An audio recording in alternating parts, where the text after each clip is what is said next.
ముందుగా నా మీద నమ్మకం ఉంచి నాకు ఈ అవకాశం ఇచ్చినటువంటి మన అధ్యక్షుల వారు శ్రీ పవన్ కళ్యాణ్ గారికి ముందుగా నేను నా ధన్యవాదాలు తెలియజేసుకుంటున్నాను.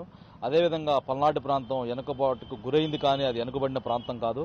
ఖచ్చితంగా అలాంటి ప్రాంతాన్ని అభివృద్ధి చేయడానికి నాకు ఒక అవకాశం ఉంది. అవకాశం ఇచ్చినటువంటి కళ్యాణ్ గారికి ముందుగా నా ధన్యవాదాలు తెలియజేసుకుంటున్నాను. అంటే పల్నాడు ప్రాంతంలో రెండు రాజకీయ కుటుంబాల నుంచి వచ్చిన ఉద్దండులు, ఒకవైపు ఎర్రపతినేని, మరోవైపు కాస్ మహేష్ రెడ్డి, ఇలాంటి వాడు పోటీ పడుతున్నారు. మీరు నూతనంగా రాజకీయాలకు వచ్చారు, మీరు వాళ్ళని ఎలా ఎదుర్కొంటారు?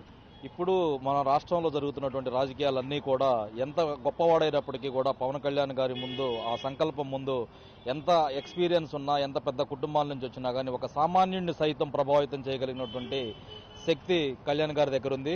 ఆయన మా మీద ఉంచిన నమ్మకాన్ని కూడా ఖచ్చితంగా మేము ముందుకు తీసుకొని వెళ్తాము.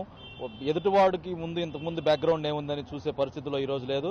ఖచ్చితంగా ఓటర్లందరూ కూడా ఈయన ప్రవేశపెట్టినటువంటి, జనసేన ప్రవేశపెట్టినటువంటి మేనిఫెస్టోని ఎంతగానో అందరూ కూడా ఇష్టపడుతున్నారు. దాన్ని నమ్ముకొని, ఆయన బలాన్ని నమ్ముకొని కూడా అందరూ సామాన్యులు సైతం కూడా లెక్క చేయకుండా ముందుగా గెలిపించడానికి చదువుతా ఉన్నాం. ఓటరు మహాశయులకు, జనసేన పార్టీ కార్యకర్తలకు, అభిమానులకు, మీ కార్యకర్తలకు మీరు ఏమని పిలుపునిస్తారు ఎన్నికలకు? ఇప్పుడు 2019లో మన రాష్ట్రంలో ఒక కొత్త రాజకీయం మొదలైంది.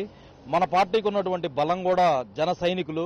ఈ జన సైనికులు అందరూ కూడా కలిసికట్టుగా మనందరం రాబోయే ఒక 30 రోజులు కష్టపడి పవన్ కళ్యాణ్ గారు ఏదైతే ఈ రాష్ట్రానికి చేయాలనుకుంటున్నారో ఆయన ఆశయాలను మనం ఖచ్చితంగా సాధిద్దాం. అదేవిధంగా ఒక కుటుంబం ఉన్న తర్వాత చిన్న చిన్న ఇబ్బందులు ఉంటాయి, అదేవిధంగా చిన్న మిస్అండర్స్టాండింగ్స్ ఉంటాయి.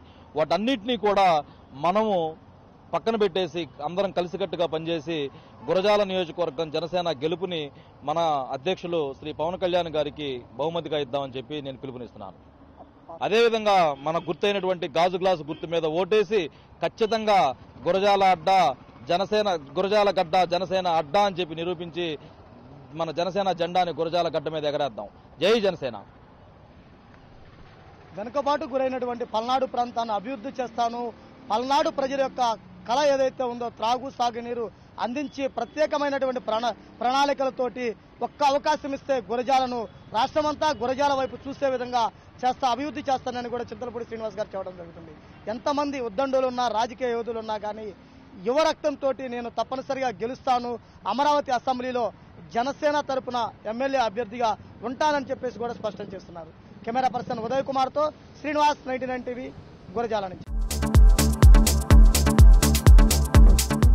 Please subscribe New Waves.